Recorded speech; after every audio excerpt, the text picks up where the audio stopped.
Hi friends, JM என்ட்ரன்ஸுக்கு அன்புடன் வரவேற்கிறோம். எல்லோரும் எப்படி இருக்கீங்க? நல்லா இருக்கீங்களா? இன்றைக்கி சூப்பரான ஒரு ட்ராவல் விளாக் தான் பார்க்க போகிறோம். எங்கே கிளம்பிகிட்ருக்கோம் அப்படின்னா, நானும் தம்பியும் துபாய் கிளம்பிட்டோங்க. துபாய்க்கு போகிறதுக்காக மதுரையிலேருந்து ஃப்ளைட் எங்களுக்கு, அதனால் மானாமதுரையிலேருந்து மதுரைக்கு கிளம்பியாச்சு. இந்த வீடியோ ஃபஸ்ட் டைம் ஏர் ட்ராவல் பண்ணுறவங்களுக்கு ரொம்பவே யூஸ்ஃபுல்லாக இருக்கும். அதனால் ஆரம்பத்துலேருந்து கடைசி வரை ஸ்கிப் பண்ணாமல் பாருங்கள், அப்போ தான் உங்களுக்கு புரியும்.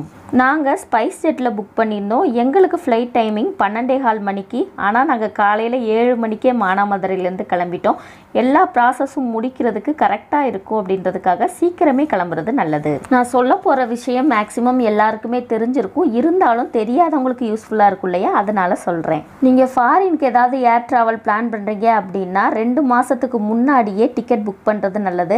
அப்போ தான் நம்ம என்னைக்கு கம்மியாக இருக்குது அப்படின்னு பார்த்து புக் பண்ணலாம். நாங்கள் 2 மந்த்ஸ் விசிட் விசாவில் தான் போகிறோம். முன்னாடிலாம் விசிட் விசா டைமிங் 3 மந்த்ஸ் கொடுத்தாங்க, ஆனால் நாங்கள் போடும்போது பார்த்தீங்கன்னா 2 மந்த்ஸ் தான். இப்போ மறுபடியும் விசிட் விசா டைமிங்கை 3 மாதமாக மாற்றிட்டாங்க. நாங்கள் துபாயில் 2 மந்த்ஸ் தங்குறதுனால பார்த்தீங்கன்னா என் வீட்டுக்காரர் ஸ்டூடியோ ஃப்ளாட் புக் பண்ணியிருந்தாங்க. ஸ்டூடியோ ஃப்ளாட்டில் ஃபர்னிச்சர் ஐட்டம்ஸ் எல்லாமே இருக்குமா, மற்றபடி நம்ம பாத்திரம் மளிகை ஜாமான்கள் மட்டும் கொண்டு போகணுமாம். அதனால பார்த்தீங்கன்னா 2 மாதத்துக்கு தேவையான மளிகை ஜாமான் எல்லாமே நாங்கள் பேக் பண்ணி எடுத்துக்கிட்டோம். ஏர்போர்ட்டுக்கு வந்துட்டு லக்கேஜ் எல்லாத்தையுமே இறக்கியாச்சு. இவ்வளோ லக்கேஜையும் என்னால் தூக்க முடியாது அப்படின்றதுக்காக வெளியில் போர்ட்டர்ஸ் நிற்பாங்க, அவங்கள ரெடி பண்ணியிருந்தோம். போர்ட்டர்ஸ் பார்த்தீங்கன்னா ஏர்போர்ட்டுக்கு வெளியிலேயே இந்த மாதிரி யூனிஃபார்ம் போட்டு ஐடி கார்டு போட்டு நிற்பாங்க. நாங்கள் எவ்வளோன்னு கேட்டோம், 300 ருபீஸ்னு சொன்னாங்க. லக்கேஜெலாம் ஸ்கேன் பண்ணிவிட்டு அங்கே வெயிட்லாம் செக் பண்ணிவிட்டு லக்கேஜ் எங்கே கொடுக்குறாங்களோ அது வரை போர்ட்டர்ஸ் வந்து ஹெல்ப் பண்ணுவாங்க. என்ட்ரன்ஸில் பார்த்தீங்கன்னா நம்மளோட டிக்கெட் காப்பி, விசா காப்பி எல்லாத்தையுமே காட்டினா தான் உள்ளே விடுவாங்க. எங்களுக்கு ஸ்பைஸில் கொடுத்த வெயிட் எவ்வளோன்னா, எனக்கு 30 கிலோ, தம்பிக்கு 30 கிலோ, ஹேண்ட் லக்கேஜ் 7 14 கிலோ. நாங்கள் எப்படி பேக் பண்ணியிருந்தோம்னா, அட்டைப்பெட்டியில் திங்ஸ்லாம் கொண்டு போகிறோன்னு சொல்லியிருந்தேன்ல, 20 கேஜி, சூட் கேஸ் வந்து 10 கேஜி வர்ற மாதிரி பேக் பண்ணியிருந்தோம். ஒரு ஸ்டிக் ஃபைல் ஒன்று தனியாக வாங்கி வச்சுக்கோங்க. எதுக்காக அப்படின்னா, நம்மளோட பாஸ்போர்ட்டு, விசா காப்பி, இன்சூரன்ஸ் இருந்ததுன்னா இன்சூரன்ஸ் காப்பி, நம்மளோட வேக்சினேஷன் சர்டிஃபிகேட்டு, நம்மளோட ஐடி ப்ரூஃப், இது எல்லாமே பிரிண்ட் அவுட் எடுத்து அந்த ஸ்டிக் ஃபைலில் கையில் வச்சுக்கோங்க. ஏர்போர்ட்டுக்குள்ளே நாங்கள் நுழைஞ்ச உடனே ஃபஸ்ட்டு ஸ்டெப் என்னென்னா, நம்ம கொண்டு வந்த லக்கேஜ் எல்லாத்தையுமே ஸ்கேன் பண்ணுவாங்க. அடுத்த ப்ராசஸ் என்னென்னா, நம்ம எந்த ஃப்ளைட்டில் டிக்கெட் புக் பண்ணியிருக்கோமோ அந்த கவுண்டருக்கு நேராக போய் நின்னோம் அப்படின்னா நம்மளோட லக்கேஜ் வெயிட்லாம் செக் பண்ணுவாங்க. லக்கேஜஸையும் கலெக்ட் பண்ணிக்கிட்டு நம்ம கையில் போர்டிங் பாஸ் தருவாங்க. போர்டிங் பாஸ்னால் என்னென்னா, நம்ம ஃப்ளைட்டில் ட்ராவல் பண்ணுறதுக்குரிய டிக்கெட். இதுதான் செக்இன் ப்ராசஸ். செக்இன் ப்ராசஸ் வர போர்ட்டர்ஸ் நம்ம கூட வருவாங்க. எனக்கு ஒரு மிஸ்டேக் நடந்துருச்சு. இந்த விஷயம் ரொம்பவே டென்ஷன் ஆக்கிருச்சு. அட்டைப்பெட்டி ரெண்டுமே 20 கேஜி, சூட்கேஸ் ரெண்டுமே 10 கேஜி இருக்கிற மாதிரி தான் எடுத்துகிட்டு வந்திருந்தோம். ஆனால் இங்கே வெயிட் மிஷினில் பார்த்தீங்கன்னா வெயிட் கூட காட்டிருச்சு. அதனால் நீங்கள் லக்கேஜ் எடுத்துகிட்டு போகிறீங்க அப்படின்னா வெளியில் செக் பண்ணும்போது 15 அல்லது 17 கேஜி இருக்கிறது மாதிரி எடுத்துகிட்டு போங்க.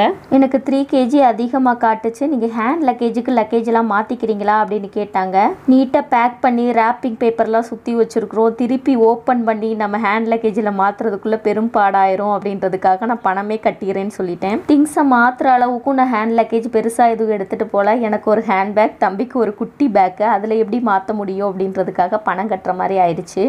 இன்கேஸ் உங்களுக்கு வெயிட் அதிகமாயிருச்சு அப்படின்னா ஹேண்ட் லக்கேஜில் மாற்றுறதுக்காக கொஞ்சம் பெரிய பேக்காகவே கொண்டு போங்க, அதான் நல்லது. எனக்கு 2 கேஜிக்கு தான் அமௌண்ட் வாங்கினாங்க. 2 கேஜிக்கு 800 ரூபாய், 1600 ரூபாய் வெட்டியாக கட்டுற மாதிரி ஆயிடுச்சு. இதுதான் அவங்க கொடுத்த போர்டிங் பாஸ், அதாவது நம்ம ஃப்ளைட்டில் ட்ராவல் பண்ணுறதுக்கு கொடுக்குற டிக்கெட்.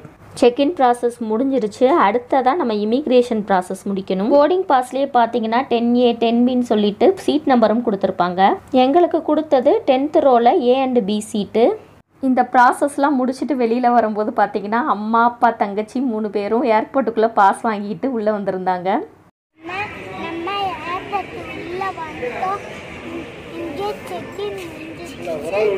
ஏர்போர்ட் பாஸ் எடுத்தவங்க பார்த்தீங்கன்னா இந்த கம்பி வர மட்டும்தான் உள்ளே வர முடியும்னு சொன்னாங்க. இமிக்ரேஷன் ஓப்பன் பண்ணலை, அதனால் ஜாலியாக நின்று பேசிகிட்டு இருக்கோம். இமிக்ரேஷன் முடிச்சிட்டோம் அப்படின்னா நம்ம கீழே இறங்கி வர முடியாது. இமிக்ரேஷன் ப்ராசஸ் முடிச்சாச்சு. இமிக்ரேஷனில் வீடியோ, ஃபோட்டோஸ் எடுக்கிறதுக்கு அலௌட் இல்லை, அதனால தான் என்னால் எடுக்க முடியல.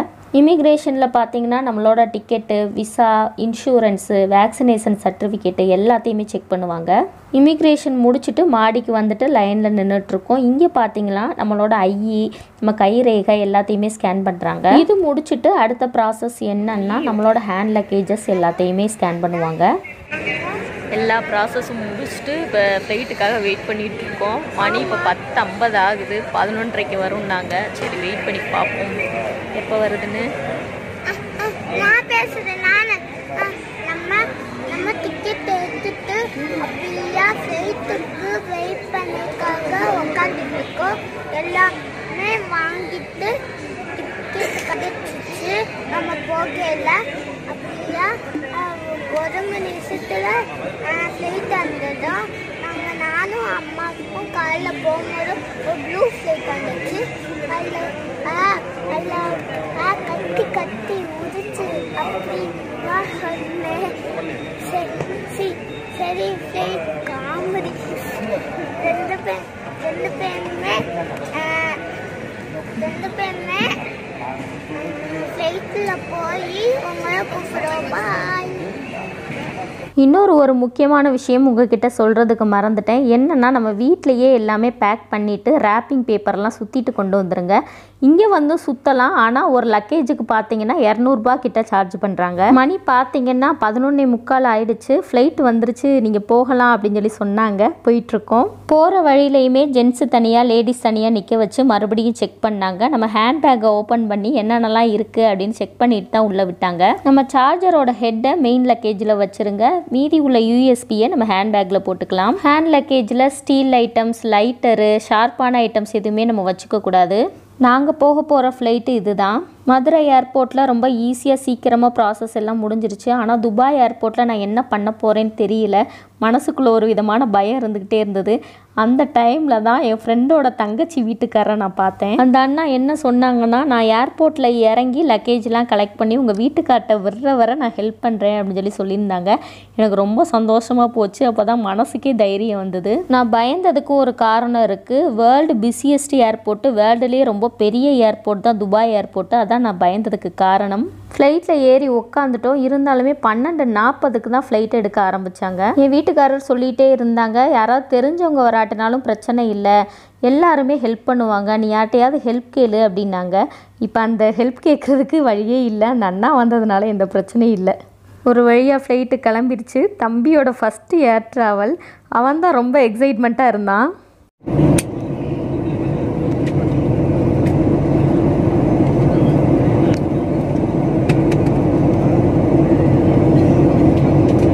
இப்போ ஃப்ளைட்டில் என்னென்ன விஷயங்கள் வச்சுருக்காங்கன்னு பார்க்கலாம். இது வந்து வாமிட் வந்தது அப்படின்னா வாமிட் எடுக்கிறதுக்குரிய கேரி பேகு. இன்கேஸ் உங்களுக்கு வாமிட் வந்துச்சு அப்படின்னா வாமிட் எடுத்துகிட்டு நீங்கள் டஸ்ட்பினில் டிஸ்போஸ் பண்ணிடலாம். இதை எப்படி யூஸ் பண்ணணும்னு இன்ஸ்ட்ரக்ஷன்ஸ் வெளியிலேயே கொடுத்துருக்காங்க பாருங்கள்.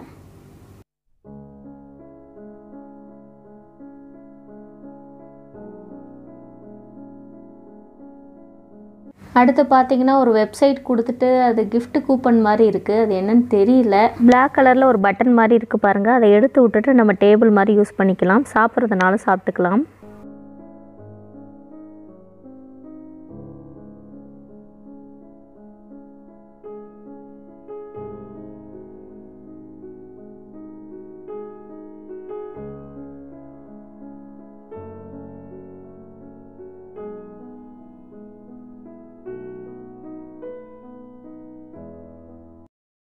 அடுத்து பார்த்திங்கன்னா ஒரு கார்டு மாதிரி வச்சுருந்தாங்க. அதில் சேஃப்டி இன்ஸ்ட்ரக்ஷன்ஸ் கொடுத்துருக்காங்க.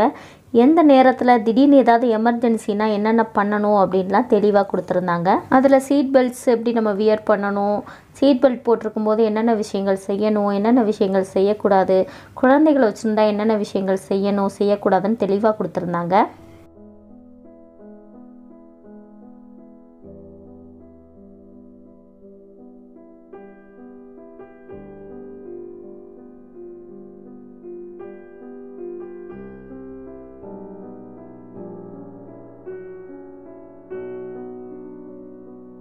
எங்கள் பக்கத்துலேயே பழனியிலேருந்து ஃபாத்திமாக்கான ஒருத்தவங்க வந்திருந்தாங்க. அவங்க கூட பேசிக்கிட்டே வந்தோம். நேரம் போனதே தெரியல.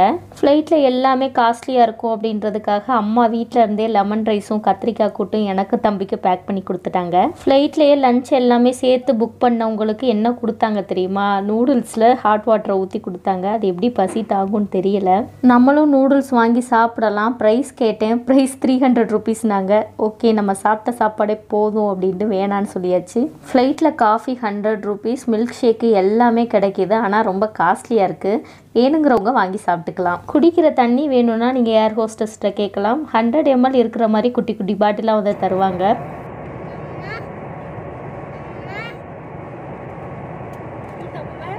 இந்த மாதிரி நேரத்துல வீரங்கள் அடிக்கடி சொல்ற வார்த்தை என்ன தெரியுமா?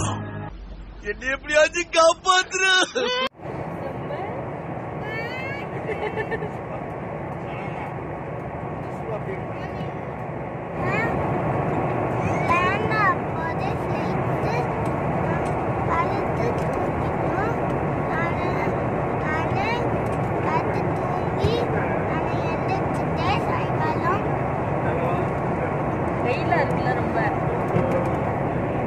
மதியம் 1:30 மணிக்கே லஞ்ச் பாக்ஸை ஓப்பன் பண்ணி நானும் தம்பியும் சாப்பிட்டோம். சாப்பிட்டு சரி கொஞ்சம் நேரம் தூங்குவோம் அப்படின்னு படுத்தேன்.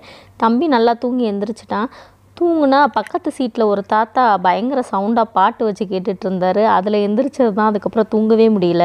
நாங்கள் எந்திரிச்சு கொஞ்ச நேரத்துலேயே கீழே பார்த்தா ஃபுல்லாக பாலைவனமாக தெரிஞ்சது. குட்டி குட்டியாக கட்டடங்களும் தெரிஞ்சது. ஓகே நம்ம துபாய் வந்துட்டோம் அப்படின்னு யோசிச்சுட்டு இருந்த நேரத்தில் ஏர் ஹோஸ்டஸ் துபாய் நம்ம வந்துட்டோம், ஏர்போர்ட்டில் லேண்ட் ஆக போகுது அப்படின்னு அனௌன்ஸ் பண்ணாங்க. வர்ற வழியில் சரியான வெயில்.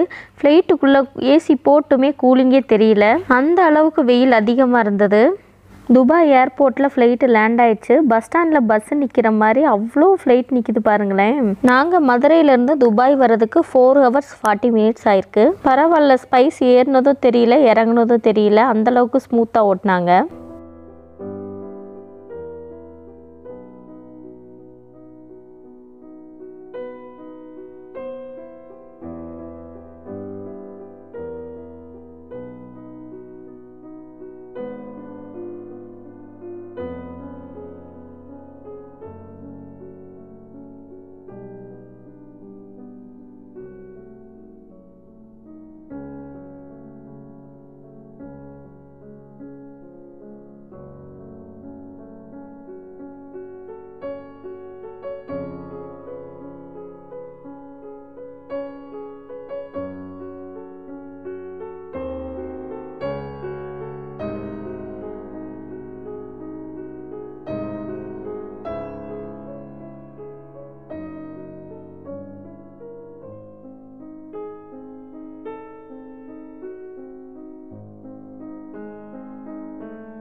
ஃப்ளைட் நிற்கிற இடத்துலேருந்து ரொம்ப தூரம் நடந்தும் மெட்ரோ ட்ரெயினில் ஏறியும் கீழே லக்கேஜ் எடுக்கிற செக்ஷனுக்கு வந்துட்டோம். லக்கேஜ் கலெக்டிங் செக்ஷனுக்கு வர்றதுக்கு முன்னாடி பார்த்தீங்கன்னா ஒரு இடத்துல க்யூவில் நின்னோம். அங்கேயுமே நம்மளோட passport, visa, insurance, vaccination certificate இதெல்லாம் சரியாக இருக்கான்னு செக் பண்ணாங்க. நம்ம ஐயையும் ஸ்கேன் பண்ணிக்கிட்டாங்க. நம்ம சர்டிஃபிகேட் எல்லாத்தையும் செக் பண்ணிவிட்டு அங்கே நமக்கு ஒரு சிம் கொடுத்தாங்க. துபாயில் இருக்கிறது வரை இந்த சிம் யூஸ் பண்ணிக்கலாம். 1 GB டேட்டாவும் ஃப்ரீன்னு சொன்னாங்க. துபாய் ஏர்போர்ட்டில் பார்த்தீங்கன்னா நிறைய லக்கேஜ் கலெக்டிங் செக்ஷன் இருக்கும். இங்கே நம்ம ஃப்ளைட் நேம் எங்கே இருக்குது போட்டிருக்கு பார்த்தீங்களா, ஸ்பைஸ் ஜெட் மதுரைன்னு சொல்லிட்டு, அதை பார்த்துட்டு நம்ம அங்கே வந்து கரெக்டாக நிற்கணும். ஏர்போர்ட்டில் எவ்வளவோ வைஃபை கனெக்ட் பண்ண ட்ரை பண்ணேன், ஆனால் கனெக்ட் ஆகவே இல்லை. நல்லவேளை அந்த அண்ணா இருந்தனால அந்த அண்ணா நம்பர்லேருந்து என் வீட்டுக்காருக்கு கால் பண்ணிவிட்டு பிக்கப் பண்ணிக்கிட்டாங்க. அந்த அண்ணா ஆரம்பத்துலேருந்து கடைசி வரை பயங்கரமாக ஹெல்ப் பண்ணாங்க. ரொம்ப ரொம்ப தேங்க்ஸ் சொல்லிக்கிறேன். வந்தாச்சு, துபாய் வந்து இறங்கியாச்சு. துபாய் வந்து இறங்கியாச்சு. நாங்கள் எங்கள் அப்பா அப்பா அப்படியே ஜாலியாக ரூமுக்கு போகலாம். நம்ம ரூமை பார்த்துட்டு சூப்பராக நல்லா இல்லையா அப்படியே பார்த்து உங்கள் வீடியோவில் அனுப்புகிறேன். நாங்கள் காலைல ஏறிட்டோம். நாங்கள் ஷிஃப்ட்டில் ஏறிட்டோம். எத்திக்காலில் நாங்கள் எத்திக்காவா எத்திக்கால் அப்புறம் எதுக்கு ஷிஃப்ட் வந்துச்சிங்க? நாங்கள் இங்கே காலைல ஏறிட்டோம். அப்பா டிரைவிங் பண்ணிட்டு இருக்காங்க. அப்பா பாருங்க டிரைவிங் பண்ணிட்டு இருக்காங்க. இன்னும் கொஞ்ச நாளைக்கு துபாய் சம்மந்தமான வீடியோஸும் நம்ம சேனலில் வரப்போகுது. நிறைய பேருக்கு இந்த வீடியோஸ் யூஸ்ஃபுல்லாக இருக்கும் அப்படின்னு நம்புகிறேன். இந்த வீடியோ யூஸ்ஃபுல்லான வீடியோ அப்படின்னு நினச்சிங்கன்னா உங்களோட உற்றார் உறவினர்கள் நண்பர்களுக்கு பகிர்ந்துக்கோங்க. எங்கள் சேனல் பிடிச்சிருந்ததுன்னா மறக்காமல் சப்ஸ்கிரைப் பண்ணுங்கள். எந்த வீடியோவில் ஏதாவது நிறைகள் குறைகள் இருந்தால் கமெண்ட் செக்ஷனில் கமெண்ட் பண்ணுங்கள். தேங்க்யூ.